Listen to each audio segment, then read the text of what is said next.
Hey guys, this is Ink Escape, coming to you with Storytime for Nerds, a podcast dedicated to telling the stories that you, my fellow nerdy people, want to hear. Now, without any further ado, let's grab our drink of choice and dive right in.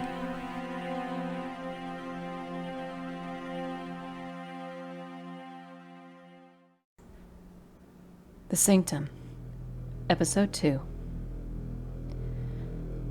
When we last left our story, we saw a young man limping away from a catastrophe. Everything he knows blown apart. And now our story picks up 65 years later, as William Ganray, Bill for short, is locking up a gate to a warehouse. It's always on nights like this where William is reminded how much of an old man he is.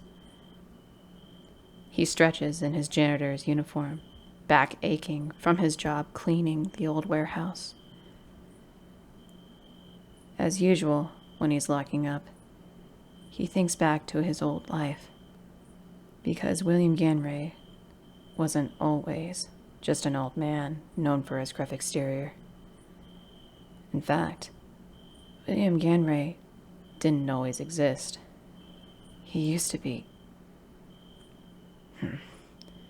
He shakes his head, snuffing out that dangerous iota of thought before it could progress. Reagan Lunatist vanished from this world a long time ago with a lighter and the backspace key on a computer, and William Ganray had replaced him. He looks back at the building, now repurposed into a workout facility for the local college, as a hover cycle flies by in the distance. He shakes his head at how much the world has changed. He never thought of a day where comm watches, hovercrafts, and grainy holograms would exist, but here it was. He was grateful for this building, with its physical locks and old-fashioned use of human muscle to make people stronger, rather than better and better technology.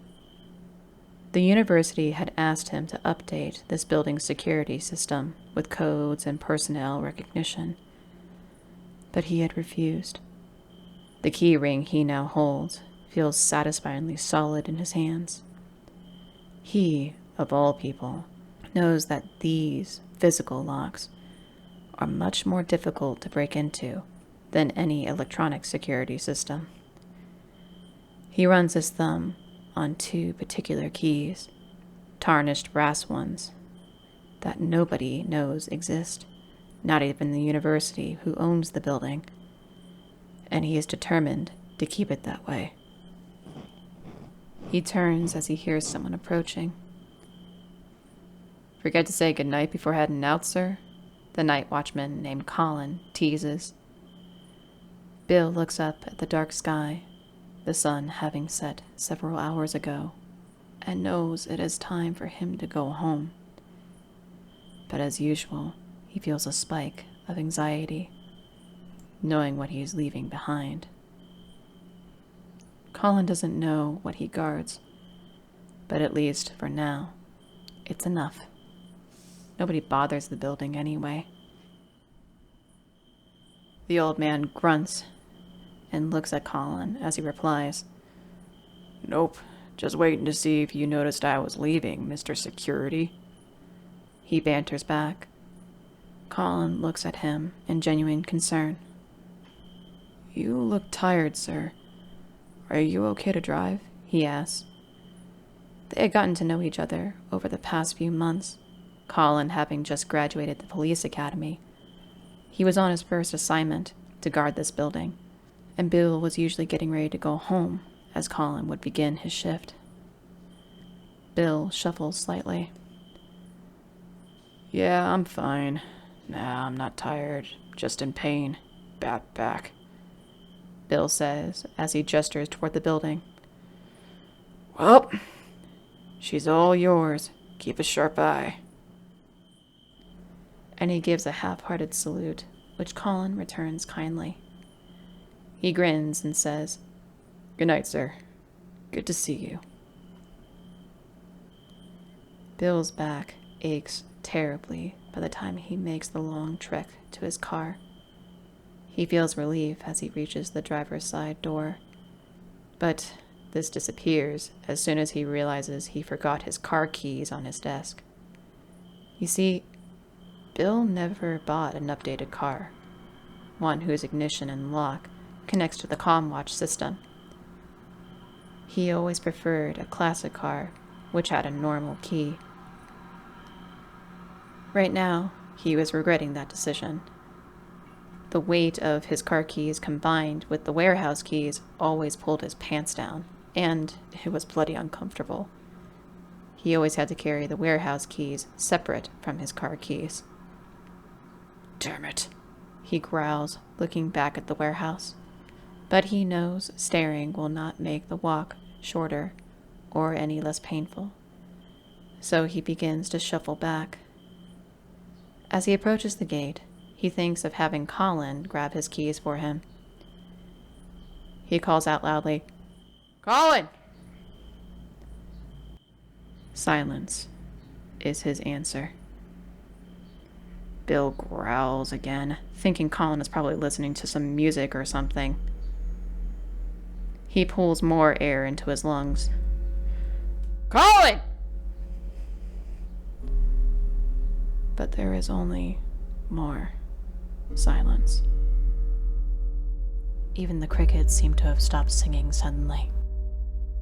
Bill pauses and looks around. He begins to feel uneasy.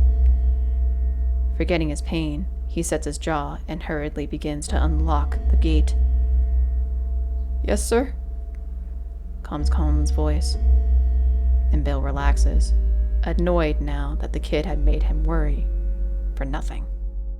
"Yeah, I forgot my keys on my desk. Mind grabbing them for me?" Bill asks. "Yes, sir," Colin replies, but oddly, he doesn't turn toward the building. He keeps walking toward Bill. He is patting his thigh as he does so.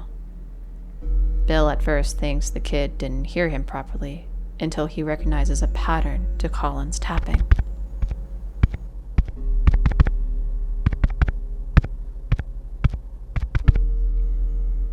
Bill's eyes widen as he recognizes the Morse code for SOS. Something is wrong, and Colin is trying to tell him.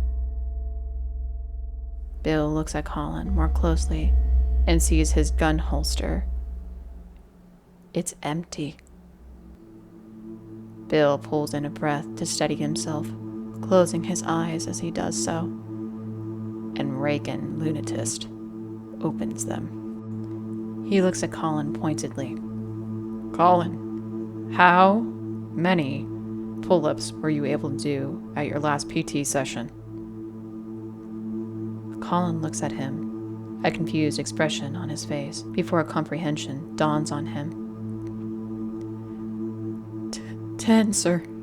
Well weighted down with gear," he says. 10 armed men. Bill thinks to himself, "Damn it." And then he says, "Good for you, son," as he opens the gate, making that loud creaking sound again. Then he collapses down to the ground, howling in pain. Colin rushes toward him, a concerned expression now on his face. As he approaches Bill, Bill grabs him and pulls him close and utters, "Colin, you need to get yourself out of here. Run!" But Colin is already shaking his head. He looks at him, their eyes meeting, and says, "I can't leave you." Then, with inhuman strength, he scoops Bill up into his arms, throwing him over his shoulder. He ignores Bill's protest for him to stop. He squeezes his eyes shut, immediately expecting some sort of attack, as Colin carries him. Nothing happens. Bill peeks an eye open, disbelieving their luck. If there is someone in the building, they were going to let them leave. 10 meters. Still, nothing happened. Bill doesn't dare unleash the breath he is holding. He glances at the warehouse from over Colin's shoulder, but nobody is there. For a moment, he wonders if Colin saw anybody at all. Was he just seeing things in the shadows? 5 meters. They're within sight of Colin's car. Colin taps a device on his forearm, and a holographic screen appears with the image of his car. He signals it to unlock and the ignition to start. As they're steps away, Colin lowers the wriggling Bill to the ground, who starts to shuffle to the passenger side. That's when he hears it. Mocking theatrical claps come from the direction of the warehouse. Bill's stomach drops, knowing he was just part of some sort of sick game. Very good, old man. I do believe you should have an actor's award. Too bad, says a voice. Bill, still facing Colin's car, closes his eyes as he hears several pairs of feet crunch in the gravel toward him. He hears one of the people laugh maniacally. Bill feels his warehouse keys in his hand, spares the terrified Colin a glance, and makes a decision. He catches his gaze and says, "Colin, when I turn around, you get in your car and drive. No arguments." And with that, he presses the keys into Colin's hand. Before Colin can argue, he pushes the kid bodily toward his car with all of his strength and whips around. He sees a man with broad shoulders. He is dressed in a hooded shirt and body armor suit. Lights glint periodically in all parts of the armor, giving it the look of glowing veins throughout his body. The suit fits tightly across the man's lean muscles, but Bill doesn't care about all of that. He stays focused on the man's gun, which is trained on him. Bill hears Colin fumbling with his keys and flinches when he hears them fall to the gravel. The gunman laughs, altering his aim on where Colin must be stooping to pick up the keys. Bill immediately steps in front of him, blocking the man's aim. The gunman grins at Bill in a twisted smile. "You see, that won't work," he says. As he speaks, Bill notices a set of wire-rimmed glasses on his face. Lights, like the ones in the body armor suit, swirl with the man's gaze, like tracking software. Cursing inwardly, Bill spreads his arms wide to give Colin more cover. "Colin, go!" he bellows. The gunman tuts at him. "Really, what are these dramatics?" He smiles at Bill again, focusing on him. "I don't miss, old man. See for yourself." Bill draws in a breath as he sees the gunman close his eyes. The lights in his glasses begin to pulse like a heartbeat down his arm. Then, the suit centers the gun on Bill's chest again, without the gunman even opening his eyes to aim. That is all the warning Bill receives before he feels the bullet strike his heart. Time seems to freeze. Bill tries to breathe, but can only feel his blood spilling with each heartbeat. Slowly, the strength drains from his body, and he sinks to the ground. The only consolation is Bill smiles weakly as he hears Colin's car speed away. The gunman approaches Bill slowly, looking contemplative. "I was going to collect the kid and pay you a visit at your home later," he shrugs, dropping to a knee right on top of Bill's wound. Bill gasps in pain as the gunman pulls out a sniper rifle from behind his back and leans close to Bill's ear. "Oh well, That's life. We adjust. Don't we, Regan, lunatist? He growls. Bill's eyes widen in shock, having not heard his true name spoken out loud for some time. How? He begins, but the gunman cuts him off, leaning more heavily on Bill's wound.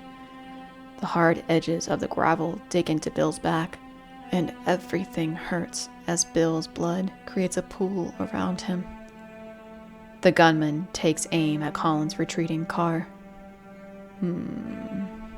I'll let the kid get 50 yards down the road. Does that sound more sporting? He asks as his finger begins to tighten on the trigger. Bill coughs up blood and gazes upward at the man he knows is going to kill him. And he thinks only one thing. No way, you jackass.